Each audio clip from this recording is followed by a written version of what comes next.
Hello, this is our new signing, Elias. And also, we've signed a new left back, Andy. Andy, you're at the back there. Can you say hi, Andy? Hello. Great, he's English, but part Swedish. Right, I think that covers all the new arrivals. Let's get training, boys, okay?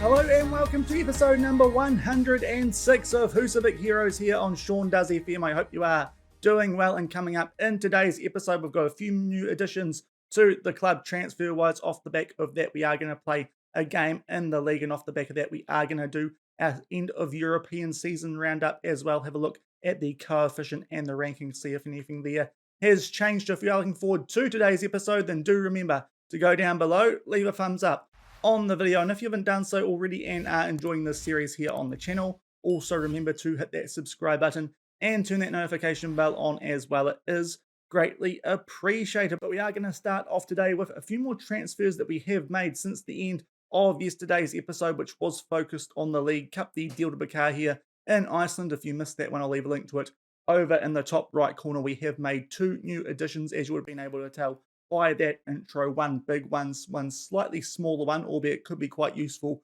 for depth in the left back position. First off, we did sign Elias Anderson from Copenhagen, the Danish 21-year-old centre back. He was worth £7.75 million for his release clause. In the end, he was the one who was more willing to join us here at Volsungur over Peter Wozniak, who we did identify a little bit later than Elias, but Elias has joined us. He is a very, very good centre back. 3.5-star current ability, can go up to 5-star potential. Very well rounded for the ball playing defender role, which we do use here at Volsungur. He comes here as a star player already. His value has shot up well over what we did pay for him, and hopefully improves a little bit on his recent performances for his past team in Denmark, because so far this season hasn't been that great. A 6.9. Some of the games where we were scouting him wasn't actually performing that well, but he is a good addition to replace Gabriel Corbo as a fourth centre-back here at the club, and he's probably going to end up partnering Thiago Polo in our first choice centre-back partnerships. That is the major addition that we have made to the squad since the end of yesterday's episode. And to go alongside that, we have also signed a backup left back. As I've said a few times over the past few episodes since Bayern Munich did knock us out of the Champions League knockouts, Alejandro Meza. He's very difficult to find someone who is better than him, but we might have found someone who's quite close, and for a pretty cheap price as well, £1 million for Englishman come Swedishman Andy Harwood. We signed him from Malmo, again a player whose value is a little bit higher than what we paid for them. So far, good transfer business in this window, which has now closed. So pretty good transfer business, it has to be said.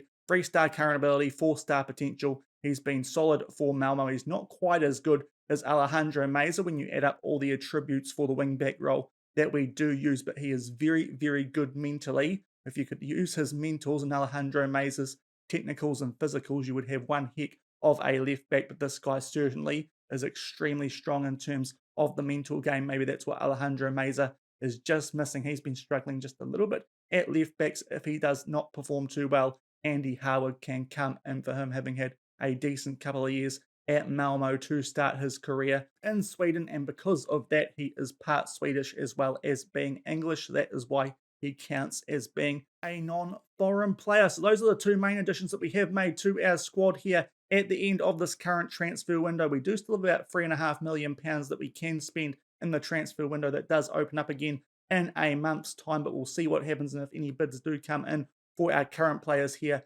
at Volsungur. I did say we might do a squad run through in today's episode, but we might just save that until early next week, just in case we do end up selling a player if a good bid does come in for one of our current starting 11. But we do have a very good squad here these days. We've also had a few departures since the end of yesterday's episode as well, both on loan. One of those players, Vatsdal, is a player who was in our under-19s going down to a lower Icelandic tier, so don't need to pay too much attention to that one. But Mikael Bedrzicki has also gone to HK. They have got a nice little farm of Volsungur players there now on loan. Hopefully that helps those guys out in Champions League qualifying in this upcoming season, but he goes there with a potential optional future fee that they can trigger if they want around about the £80,000 mark. 2-star current ability, 3-star potential in the end, despite being homegrown at club and in nation. Didn't really quite have the ability that we did want from a centre-back, especially after bringing Elias Anderson into the club. So Bedrosicky has gone to HK to get some game time this season,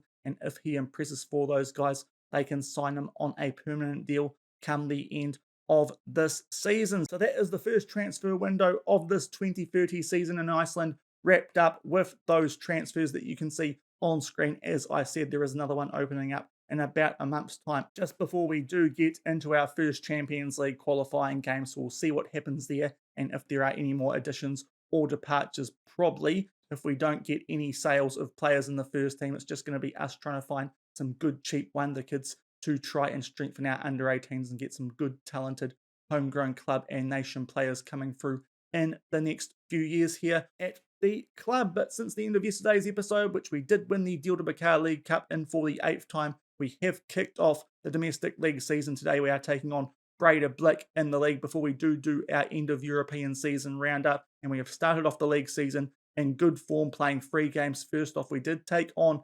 Reykjavik, a little bit of a scratchy performance here. Really should have won this game by more, but we did pick up a 1-0 win thanks to a goal by Fredrik Larsson in the 10th minute. Off the back of that, we really started to kick into gear. A 7-0 win at home against Keflavik. 4 goals in this one to Benjamin Rubio, Zimmerman with a double, and Ruck Azan also got one with 5 minutes to go. That was his first goal for the club. It was a really good goal too, that one. Coming from just outside the box, Karel Giroux was making his way down the right-hand side, and Ruck Azan just outside the top edge of the circle there, rockets that into the top right corner. Probably the contender so far for goal of the season, domestically anyway. And then off the back of that, we did put out our rotated team for the next game against Viking Reykjavik, newly promoted Viking Reykjavik, and we did pick up a comfortable 5-0 win here. 2 goals to Caviglia and a hat-trick to Fabio Maliano. So that does mean that we are on 9 points from our first 3 games. Currently not top of the table, but that could change if we do win this game, as we should,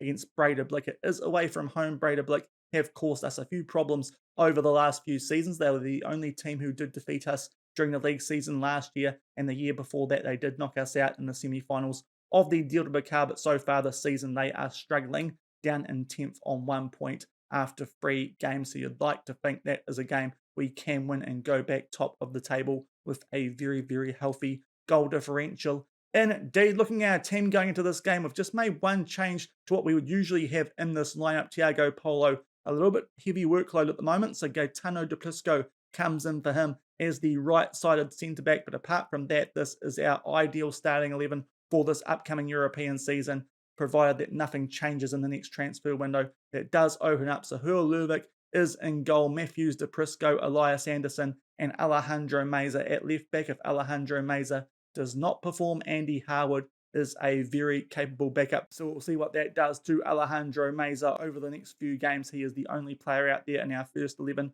not on an average rating of green, albeit isn't too far off it. Basaro, Gay, Karel Giroux, and Kalen Rakasan are now a very good-looking midfield, big upgrade from the end of the last European season in there for us, and our front 3 does remain the same, with Zimmerman, Larsson, and Rubio up front. On the bench, we've got Harwood, Ramadan, that would usually be Duprisco, but with Thiago Polo on a heavy workload at the moment, Ramadan does come on to the bench. Caviglia, Bjarkas on at the moment. That is because Chaka Traore has picked up an injury for the first couple of weeks of the season, so he is there as our left wing backup. Fabio Mariano, Porstein Anderson as midfield and right wing cover, and Ian Carlo there as our backup right back. It is a pretty strong team. Most of these 2.5-star rated players are still considered star players in this Icelandic top division, so it is certainly a very strong team. Hopefully we can put on a bit of a show here against Breidablik prior to doing our end of European season roundup, and we'll come back shortly from the Kopparvogsvolla to see if we can continue our unbeaten start to the domestic league season.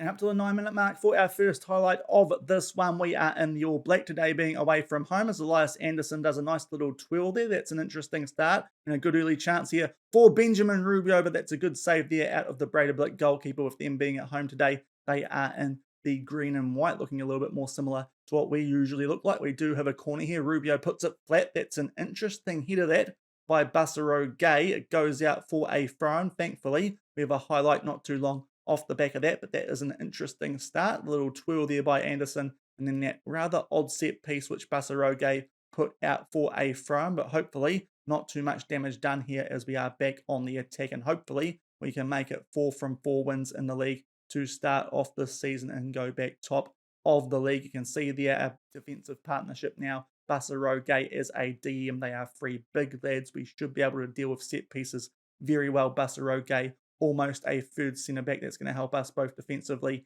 and attacking wise from set pieces. But John Matthews makes his way down the right hand side. Nice ball in there for Kalen Rakasana's first goal on camera. And after the 10-minute mark, we do go 1-0 up here at Breidablik. It's a well-worked goal, makes up that rather weird opening highlight that we did have with the set piece there with the header from Bussero Gay. Good short passing. John Matthews just finds enough space there to put this slightly in behind the Breidablik defence, and Kalen Rakasan, who is a striker as well as Amazala, puts that away, and we are 1-0 up just after the 10-minute mark. And we've had to wait all the way up to the 31-minute mark for our next highlight, so things quieting down since those first 2 highlights, but we do have a 1-0 lead thanks to that goal from one of our new signings in Kalen Rakasan, expecting some big things out of our midfield this season, and we do hold position here around the halfway line as our midfielders do knock the ball about. Zimmerman, nice ball there for Benjamin. Rubio comes off the inside off the crossbar, just doesn't quite find its way into the back of the net. Still 1-0 up with 10 minutes left in the first half.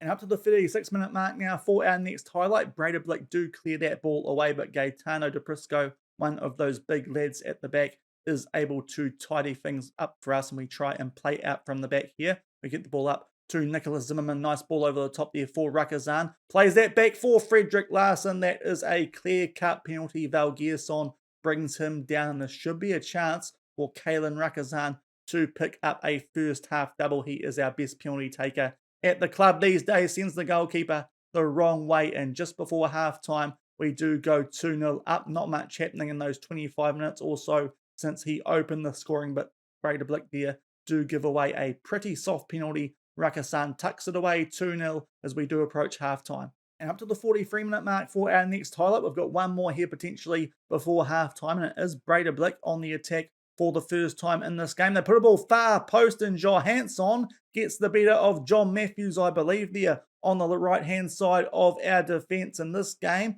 is back to being on because Breidablik are back in this potentially 2-1 as we might be entering half-time. It's a good set-piece move. Gislerson here down the right-hand side puts the ball to the far post there, and just too much height there from Johansson. Breidablik right in this 2-1, just shy of half-time. And as half-time in this one, was pretty happy with the first 40 minutes or so, but we did concede a late goal in that first half almost out of nowhere, and Breidablik, as I said, right back in this one. But apart from that, we are playing quite well, could easily have a larger lead than the 1-goal lead that we do have at the moment. Hopefully, we can get that cushion goal nice and early in the second half. No changes just yet, but no doubt we'll make a few during the second half. And hopefully we get that extra goal just to grab that cushion and make sure we remain unbeaten in the league to start off this season. And up to the 70-minute mark, we are going to make our first substitution here. Absolutely nothing happening so far in this half, but we've only got the one player out there not on a green rating. That is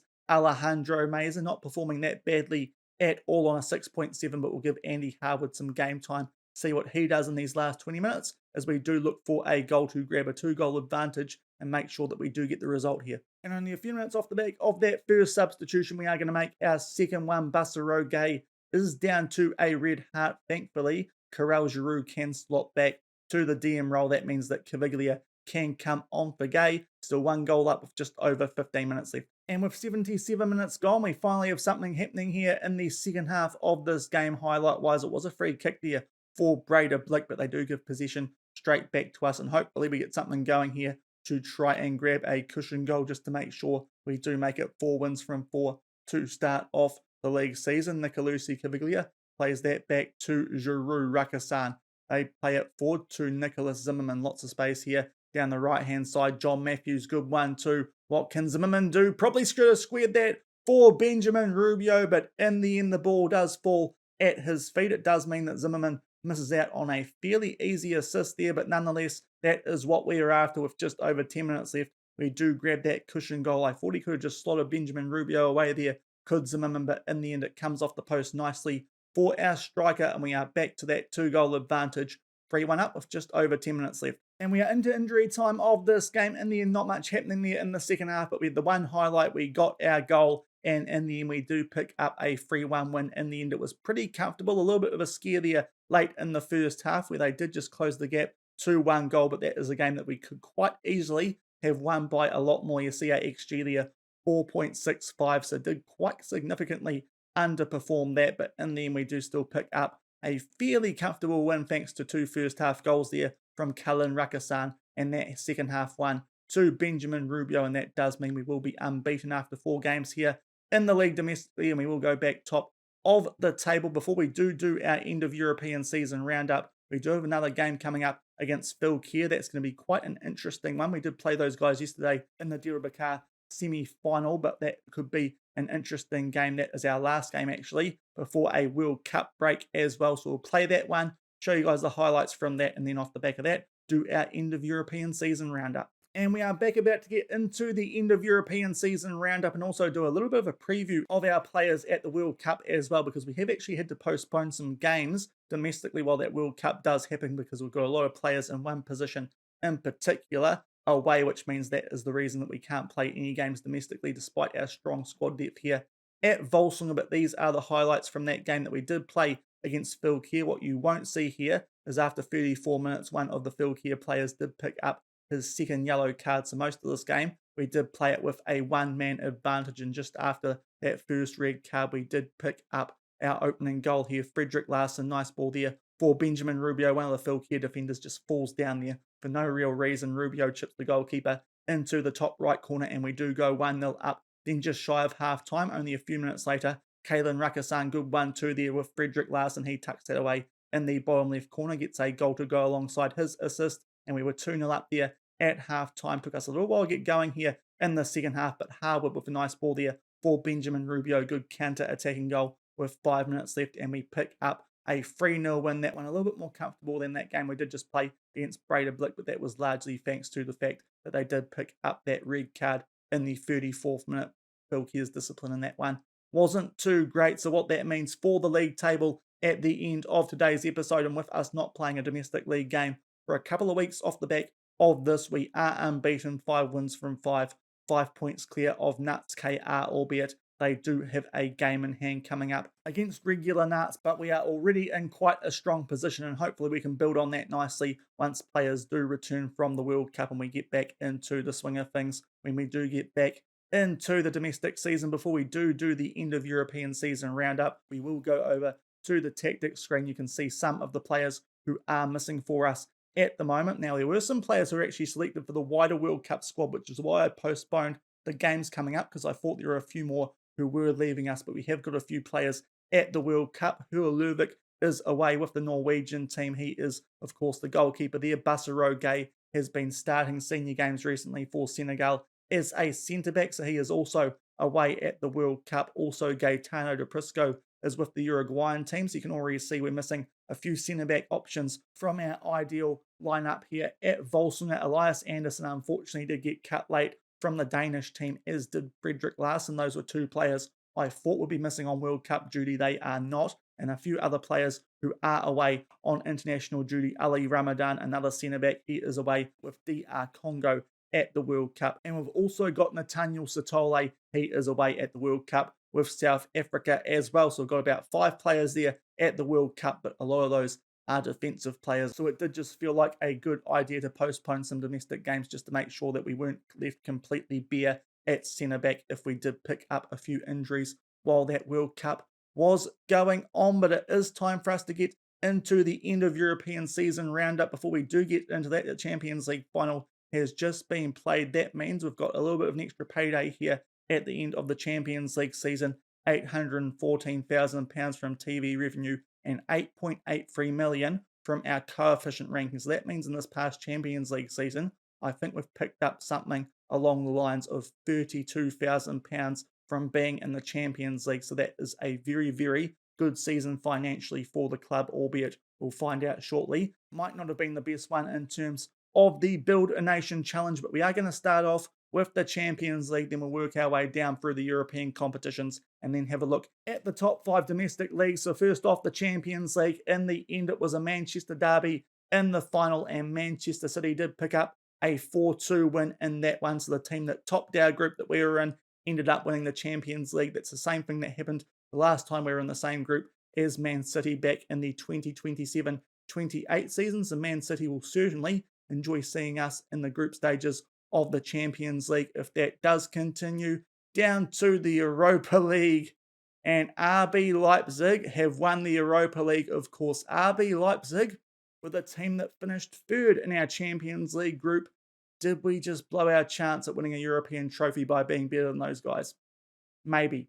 That hurts, actually, because that really was a good chance for us to win the Europa League. I thought Liverpool would end up in that competition for a while during the group stages of the Champions League, of course, but then on the last day of group play, they got beaten by Partizan, so didn't even qualify for the Europa League. So RB Leipzig, who finished third in our group, take out the Europa League 2-1 over Porto in the final. That would have been a much better result for us in terms of the coefficient. They got past Villarreal in the semi-final. Of course, we did beat Villarreal in the knockouts of the Europa League last season on our way to the final. In the quarterfinal, they beat Athletic Club from Spain in the second knockout round. They got past Newcastle. That was probably one of their toughest tests in the Europa League up until that final. And in the first knockout round, they did get past Sporting of Portugal. That is, of course, the team that we did beat in the semi-finals of the Europa League last season. So I do think if we're in that position instead of RB Leipzig, we definitely could have picked up the Europa League this season. So that does hurt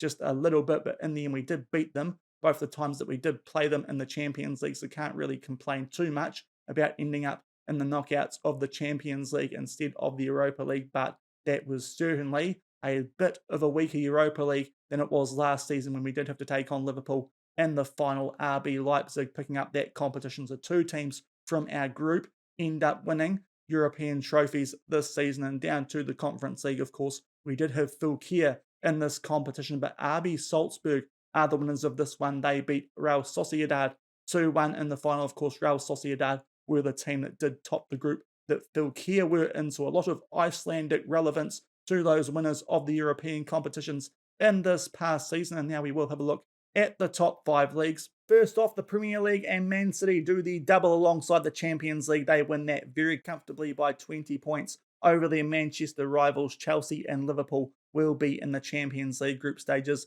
next season as well. Leicester will be in the Europa League, and Arsenal and Brighton in the Conference League. That is one heck of a season by newly promoted Luton Town there in 8th place. The team's getting relegated.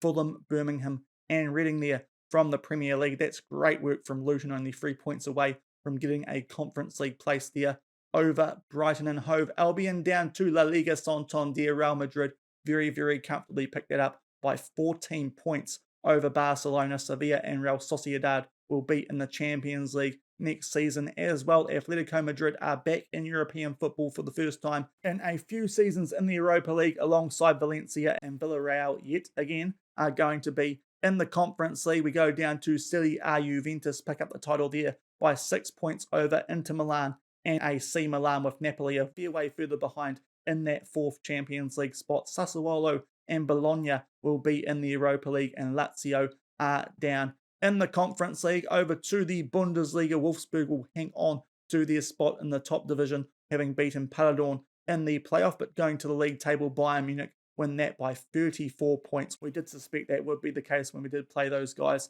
in the first knockout round of that Champions League. Those guys had a big lead back then, and they have maintained that. RB Leipzig second, Hertha Berlin third, and Dortmund fourth. Freiburg and Union Berlin will be in the Europa League, and it will be Borussia Mönchengladbach in the Conference League. And looking at League R to round up this part of the European roundup, and the League all playoff, it is drawn at the moment, so that is an interesting result there potentially between Valenciennes and Saint Etienne. But the league table, PSG win that as you would expect by 21 points over Lille. Nice are the other team who have Champions League football. Monaco, for the first time in a few seasons, are back in European football in the Europa League alongside Troyes and Marseille will be in the Conference League. Before I do forget, we will just have a quick look at how Bayern Munich actually did get on for the remainder of the Champions League, considering that they were the team that did knock us out in that first knockout round in the quarterfinals. They actually suffered defeat there to Chelsea 2-1 on aggregate, so did not last too much longer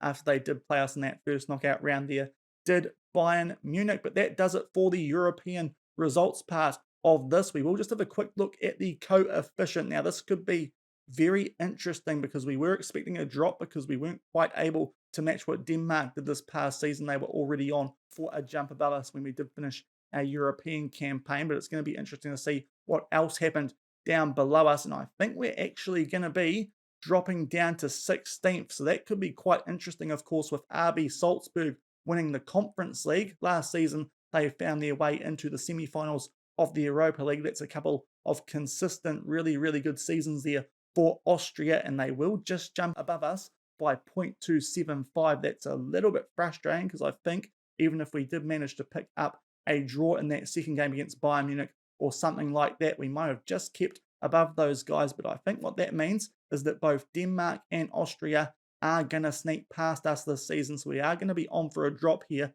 not just of the one place, but of 2 places. So that could have some potential impact on where we do enter Champions League qualifying. Hopefully not the places that we do get. We'll wait until we do get into the ranking part of this roundup in a few weeks' time in game. But unfortunately, we are going to be dropping from 14th place. We'll just make sure down to 16th with both Austria and Denmark going past us. So that was not a good season despite us making the knockouts of the Champions League in the end. We certainly would have been a lot better off in the Europa League because we certainly could have won that competition if you do look at the fact that the team that finished third in our Champions League group, RB Leipzig, did end up winning that competition. But we'll come back shortly, get to the rankings and just see what impact that might have on the European qualification spots that we do get for Iceland over the next couple of years. And we have gone forward to the emails where we do get the rankings updates. I already hate it because I can see up there we're going to lose a Champions League place, so that is not great, dropping that extra spot there because RB Salzburg did win the Conference League.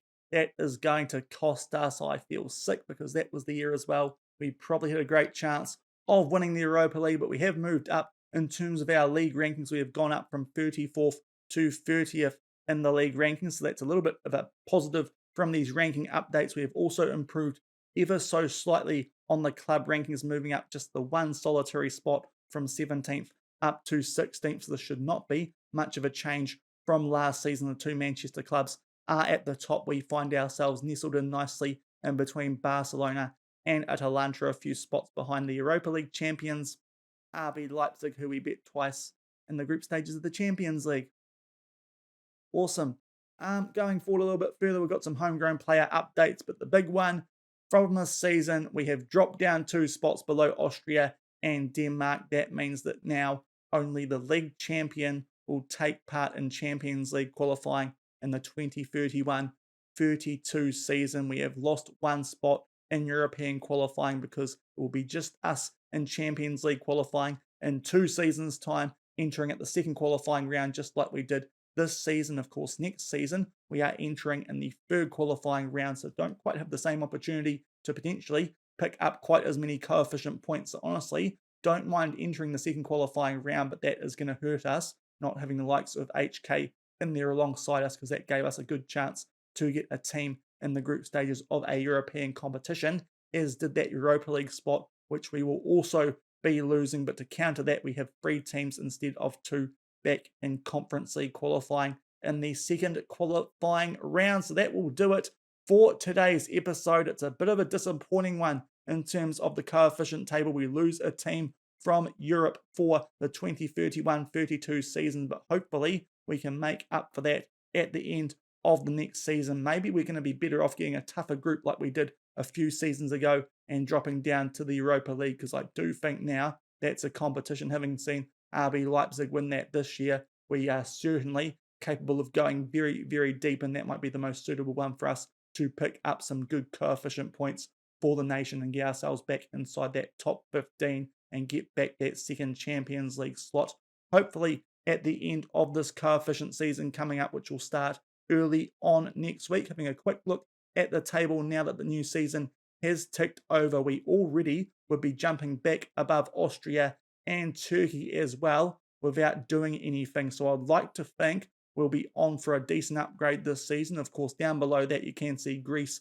are actually on for an improvement above us as well. But there's also the likes of Russia who would drop below us as well. So we could be in for a very significant bounce back, especially if we can go deep into a European competition this upcoming season. But that will largely depend on winning all of our games in Champions League qualifying, only being in the third qualifying round and playoff of European qualifying this season, having a little bit of help hopefully from the likes of HK, and then hopefully we can go deep in whatever knockout stage of the European competition that we do end up in. But that's a little bit of a disappointing one, losing that European place, but we are unbeaten so far in the domestic season and have made some real improvements in terms of our squad here at Volsungur for this upcoming European season. But if you did enjoy today's episode, then do remember to go down below, leave a thumbs up on the video, and if you haven't done so already and are enjoying this series here on the channel, also remember to hit that subscribe button and turn that notification bell on as well. In terms of when we'll be back